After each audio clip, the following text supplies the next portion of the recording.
Everyday injustice. Too many wrongful convictions. Corruption has infected the criminal justice system, leaving too many people helpless, fighting for their lives. Instead of receiving justice, people suffer. Is that why they say justice is blind? Hello, and welcome to the Everyday Injustice Podcast. I'm your host, David Greenwald. For the past 10 years, we've operated Vanguard Court Watches in California, including San Francisco, Sacramento, and Yolo counties. Our goal? Expose everyday court injustices, and now, more broadly, shine a spotlight on injustices in the entire criminal justice system, in the form of wrongful convictions, police and prosecutorial misconduct, and mass incarceration. This podcast hopes to take it a step further and highlight criminal justice reform on a national level. Everyday injustice.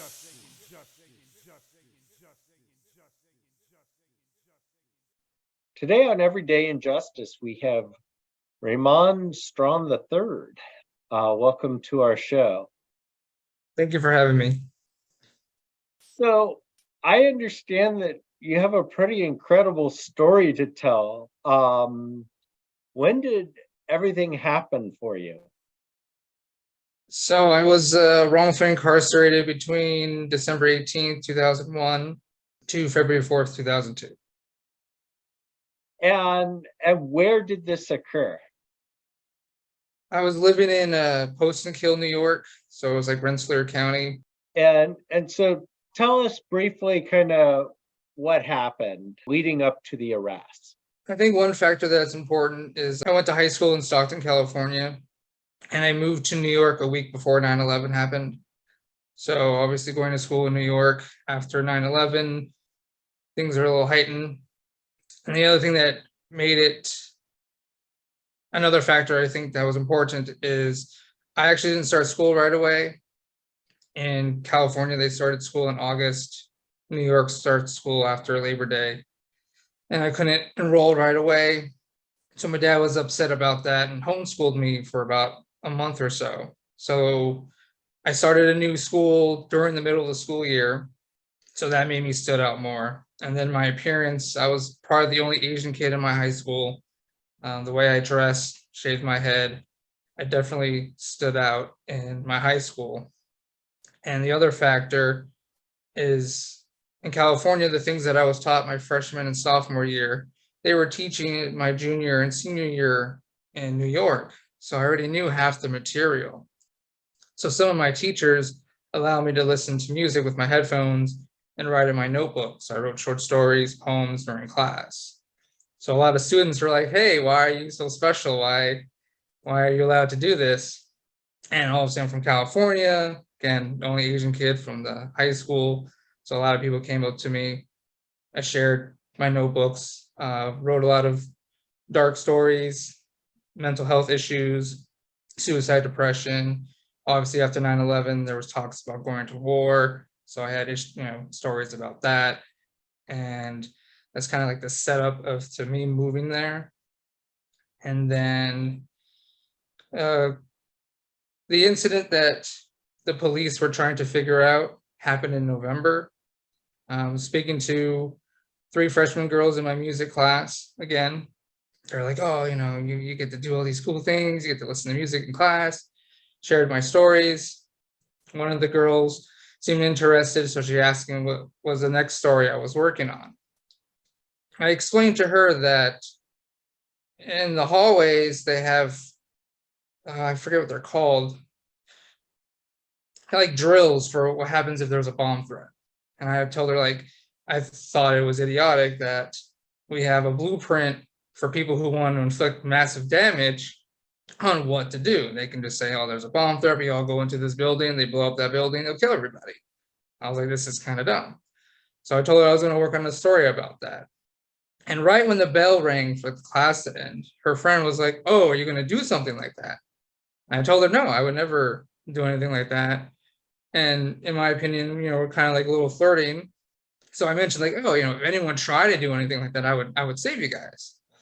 So I don't know if there was a miscommunication, if they misheard me during the bell ringing and everyone leaving. But from my understanding, one of the girls told their dad about this, and I guess he thought I was a terrorist. I must be a terrorist. So a month later, the police were called, and I was in lunch. Guidance counselor comes up to me. He's like, "Oh, you're not in trouble or anything, but the police want to talk to you." In my mind, I'm thinking the police wanted to talk to me about what happened on Friday during a track meet, because I was on the track team. Some kids stole some things in the shed where the track team sold items. And long story short, I took a can of soda. Before I opened it, my friend was like, "Hey, you're stealing from the track team." And so I was like, "Oh, I'll put it back." Like, I didn't know. I just thought it was there for everybody. So I was thinking like they were going to question me because I was a witness, maybe like, "Oh, did you see anyone else?" So when the police were asking me questions, they were talking about like what I did Monday, which was odd because I didn't go to school Monday. I cut school because I didn't go to the track meet on Saturday because I was injured. Coach was like, "It's mandatory," and I was afraid to face my coach, so I was like, "Oh, I'm not going to go to school Monday." So when they're asking me what I did Monday, I was like, "I was home. I don't understand what you're trying to imply." And again, I was talking about what happened in the track meet, and they're like, "No, we're talking about something else." They were very vague in the beginning. I didn't understand. I was 16. And then they finally just gave me a little information. "Oh, you talked to some girls." And I'm trying to think, I'm like, "Oh yeah, like a month ago." And then that's when I realized that's what they were hinting at. So I explained what happened in November. My journal came up. So they asked to read my journal. I let them read my journal because once again, I'm a writer. I was like, "Oh, people want to read my stories." Yeah, I don't mind sharing. I sat out in the hallway. I must have fell asleep because they were in there for a while, but they brought me back in and the tone completely changed. Like it I don't know how to explain it, but they were like drilling me, like they were trying to get me, they were trying to catch me in a lie or something else. It was a different experience the second time around. So what were they alleging that you were trying to do? They charged me with making a false report, like a bomb threat. Originally, they didn't tell me what I was being charged with. I actually don't think I was charged officially until after I was released. The information was a little hazy, but the only thing really the state trooper was just pretty much telling me is like, "Oh, you're a terrorist. All your stories are real. These are plans that you're going to do." And supposedly he told people that he found a bomb in my locker. Like he told my parents, he told the school.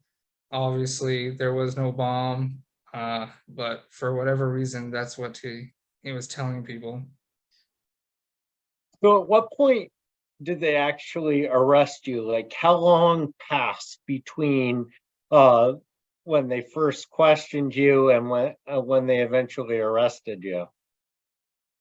So I want to say I must have been in there for a few hours, and then after they were trying to accuse me of trying to make a bomb or blow up the school, they called my parents to tell them I was being arrested. So during this entire And how time, do they your were parents react when they're told by the police that their son is trying to blow up the school and he's being arrested? I mean, were they incredulous or were they supportive of you? oh yeah, they were on my side. They knew there was a huge misunderstanding. I think so. It was my dad and my stepmom. If I remember correctly, my stepmom was kind of questioning like, "Why are you just now telling us? Like he's a minor.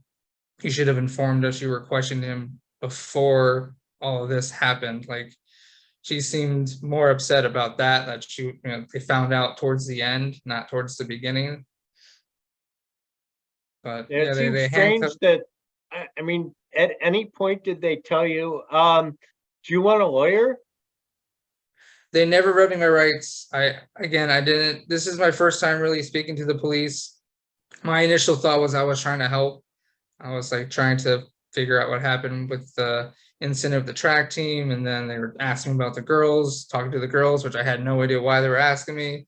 And then it all turned into, now I understand the second part. They pretty much thought I was a criminal. At first they were just trying to figure out what was going on, but then when they read my journal and then my appearance, as they brought that up, it's like, oh, you must be a devil worshiper. You must be, the way you dress, you shave your head. They're clear indications that you're up to no good. It's pretty much what they were telling me. And this is like 2-3 months after 9/11. Yes. And also my school was being investigated for a sexual hazing incident like a month, maybe 3 weeks before this. So my parents also think like, oh, the school wanted to take the pressure from that news, like, oh, this has been going on. It's like, oh no, this kid's also doing things, and we arrested him. The school is safe. Like, shift the attention away from that. But it was my teacher. I think it was my English teacher. He got arrested. I was like, wow, I can't believe this is going on in this school. So they eventually arrest you. So what was that like for you? The parts that I do remember was going into the judge's office. Again, my first experience. It was like a small office. I didn't go to a courthouse. So I thought that was odd. And his room, again, just giving you the details, it was a disaster. Like books, notebooks, folders were everywhere. It was unorganized. So when I think of a judge, I'm thinking, professional, has everything, his bookcase is all sorted out, all his files organized so he can do his job. So I was a little concerned.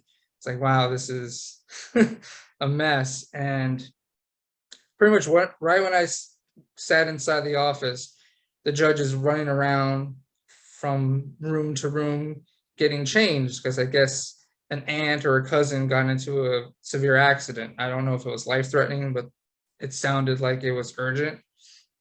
So as the police officers talking about the facts of what happened, the judge wasn't sitting down listening. He was moving around, going from one room to the next, talking to his secretary, talking to someone on the phone, to a speakerphone. And the only thing I remember him saying was, you know what, we'll have you do a psych eval. If you pass it, then you can go home. That's the only really thing I remember him saying. And I took his word for it. I'm like, I knew I didn't do anything wrong to begin with. And I'm like, okay, I get to talk to professionals. They'll find the truth out, and then I get to go home. So you have the psych eval, and what was that like?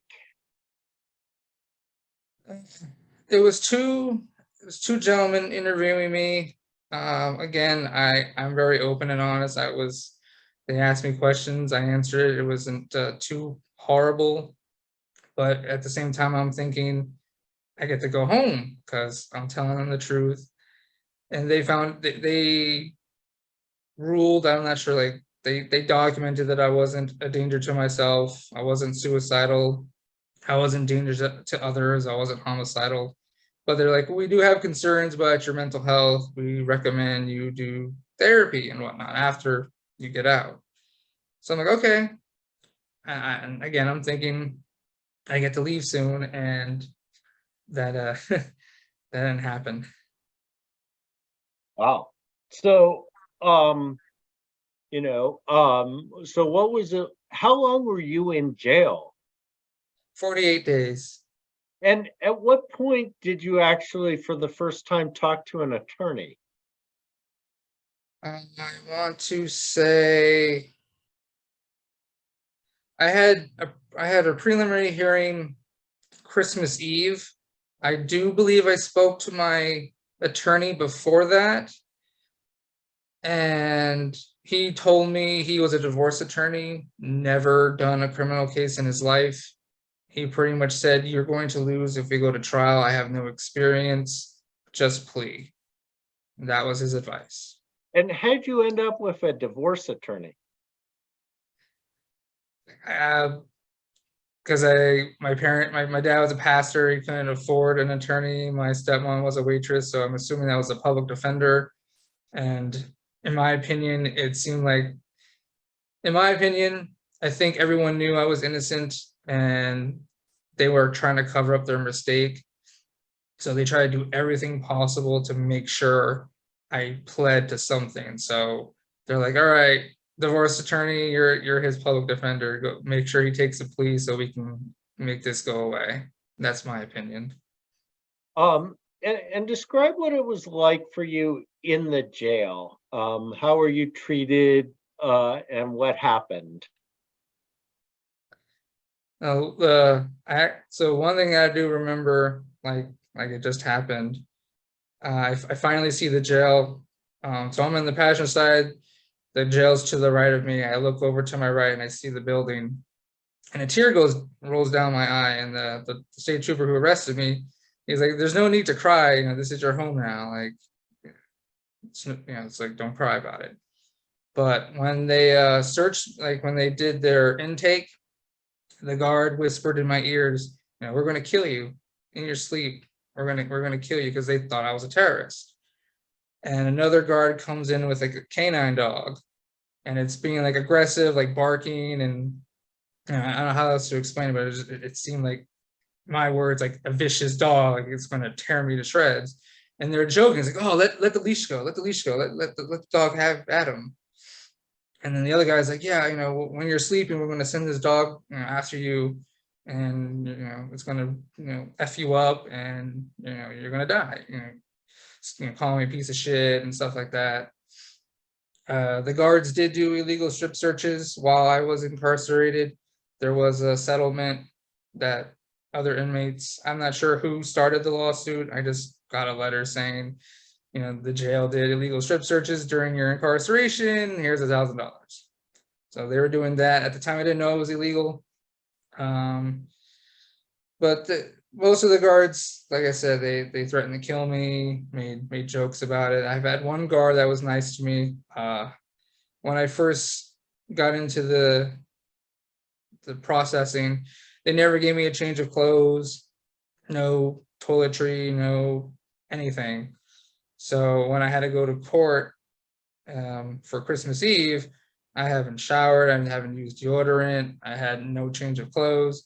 So the guard's like, "Oh man, you get this smelly bastard, this dirty person, they're just anything you can think of, just insulted me during the entire time to transport me." And only one guard came up to me, is like, "Hey man, I heard you're like Stephen King, like don't keep your head up. And did you get anything when you got in?" And I was like, "No, I didn't get anything." It's like, "All right, I'll make sure you get a change of clothes, all the stuff you need. Just take a shower when you get back, and just keep your head up." So he was pretty much the only only one that was nice to me. And are you like 16, 17 at this Yeah, point? 16, yes. And so you see the judge, and the judge doesn't even set bail, right? Yeah, he didn't. Yeah, when I looked at the sheet, it's just like a line. He doesn't even write a number or anything. It's just a dash. So you say that your divorce attorney, was attempting to get you to take a plea, in part because you didn't do criminal cases, which seems like a problem. But you decided not to take a plea. No, Why not? I knew I was innocent. I'm not gonna sit here and be like, "Oh, I'm an angel," or I haven't. As a teenager, I've done stupid things, but I will admit to it. You asked me something. If I did it, I did it. Like I mentioned before with the track team incident, I took a can of soda, I put it back. The coach actually made an announcement before we left. He's like, "Hey, something happened with the sheds. If you did anything, I appreciate if you come up." So I told the other guys who did it, "Hey, I'm going to tell the coach I was one of the people that did that." And I'm not going to name names, I'll go by myself, but if you come with me, that's fine. So that's what I did. I told the coach, like, hey, yeah, I took a soda can and I brought it back though, and I didn't realize I was stealing. And that's when the coach told me, he's like, oh no, that's not what I was talking about. I was talking about someone took money and sweaters, more valuable items. But that's always how I've been. If I did something, I'm gonna tell you I did it, because I don't know, that's just a value of mine. So it goes the other way. If I didn't do something, I'm not going to sit there and say I did it. And I was facing a felony. They were charging me with a felony, and I was, I think it was 18 months. It's like, oh, this is your best deal you're going to get. And I was like, no, I'll take my chances. And eventually they actually offer you time served. So you could go home if you Yes, plead to this, and you still held firm. that's correct. They came, I think they did like 3 or 4 pleas each time. The deal got better for me. I went from like an E felony to like an A misdemeanor. Then, it's like, instead of a year, it was like 6 months and time served.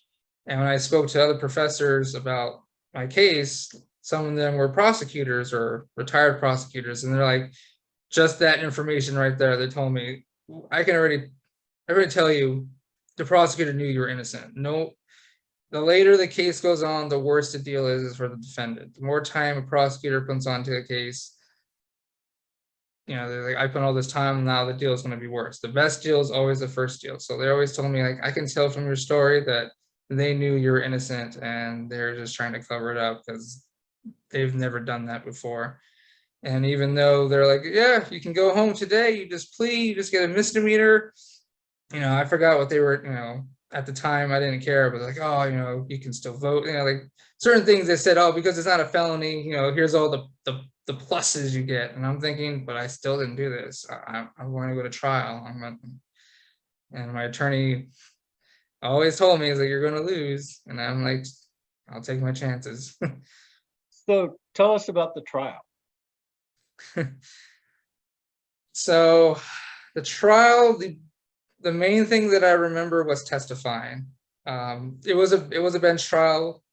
The one thing that my attorney did do well was telling me to do a bench trial, because after 9/11, he's like, any group of people we get, they're going to think you're guilty because of 9/11. Like, they're just going to see you, think of 9/11, you're guilty. So that's the one thing he did that helped me out. But I remember the prosecutor.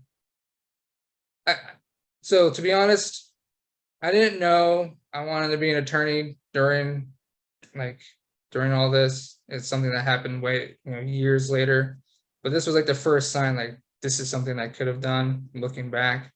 But I could see what the prosecutor was trying to do with her questions towards me, trying to paint me out as a suspicious character. Like, oh, the police officers, they had the right to arrest you because you looked suspicious. So when she asked me about, oh, you dress in all black, so you must be a devil worshiper, my attorney would object, but I still answered because I wanted to answer. So I told her, no, I dress in all black because that's what I prefer. And so she would dig into it. So I kind of like set her up for a trap, and I would be like, yeah, I can see why someone with prejudice might think I'm a devil worshiper, but I dress in all black because I used to get bullied when I was little. And I can grab any shirt and any pants and I'm going to match, and no one's going to make fun of me for mismatching. Same thing with my head. Oh, you must be, I don't remember if they call me a skinhead, but they're like, oh, you shave your head, so it must, you might be in a gang or something. And I was like, no, again, I got bullied because of my hair. I shave it because now I don't have to comb it. It's just easier for me. And every time the prosecutor went down that route, my attorney always objected. So when you look at the transcript, unfortunately, none of it's publicly record or however it's phrased. But that's what I remember most, was seeing the prosecutor trying to make me out, in my opinion, to be a criminal. Oh, you look like a criminal, so you must be a criminal. And me just turning it around and saying, no, I'm a human. I have actual reasons. And these are the things I told the police officer. So obviously his bias and prejudice is why he thought one way when the facts and my explanation, which was the truth, he ignored. And that was from the police officer, not me. So ultimately, the judge ends up finding you not guilty. That's correct. Did they give a reason for that, or did they just rule? From my understanding, they figured out that the police officer lied. They realized that. And what did the police officer lie about? So from the internal investigation, the IA papers that I received, he was telling everyone that all this stuff happened in December, because for it to be an immediate threat, or however it was phrased, it had to been done recently, not a month later. You can't sit there and be like, oh, we were afraid, we felt alarmed, but this happened a month ago. So he lied about the time frame, and it was, like I said, there was enough evidence to say, like, yeah, you did lie, because the witnesses said it happened in November. I said it happened in November. Like, everything pointed that this happened a while ago, and that there was no evidence that I had a bomb, or that I said I wanted to plant a bomb. Like, there was no evidence. And the witnesses also said that, like, the witnesses never said they were afraid. They never, like, nothing corroborated with the police officer. Did you ever get a sense for why the police officers went down the road, or was this really just a situation where we're right after 9/11, nobody wants to take a chance, this guy's a little scary, we'll just lock him up?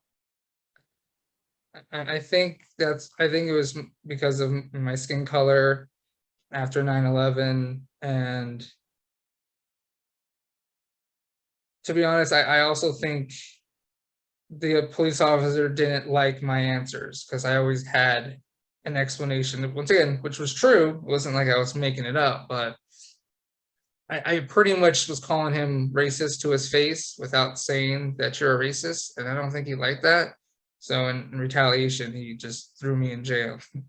In a way, everything went wrong, but unlike a lot of people, I think I know what you're trying to say, but to be honest, I barely made it. I got PTSD, anxiety, and depression from all this. I've been homeless 4 or 5 times. I've been wrongfully arrested twice after this incident happened. Been harassed by the police. I even when I was found not guilty, coming back to California to see my friends, and on the way there, I got stopped by police in Nevada, and they just targeted me. They only searched me and no one else. So I wish I could explain what really made the difference, but to be honest, it was, I was married, got divorced, but I was in a bad marriage. Leaving that, being with someone who was supportive and understood my disability, and believing that I could make a difference, because it was always like, oh, maybe in another lifetime I could have done something with my life. So just having that belief, like, okay, maybe I can be an attorney, and then dealing with all this injustice for the past 5 or 6 years, I had to represent myself. I won 3 cases on my own, and that's kind of what showed me, okay, I can do this. It's not a matter of if, it's a matter of, okay, when will I get my law degree? So some luck involved, but even though this was a horrible experience, I never thought about civil rights before. I never cared about any of this. I'm a huge First Amendment person now, huge Constitution. So I'm in law school. I want to help people. That's why I like sharing my story. I want to spread awareness. And I've written a memoir about this. I have the first draft done. I just got to get it edited and published. But this is something I don't mind talking about.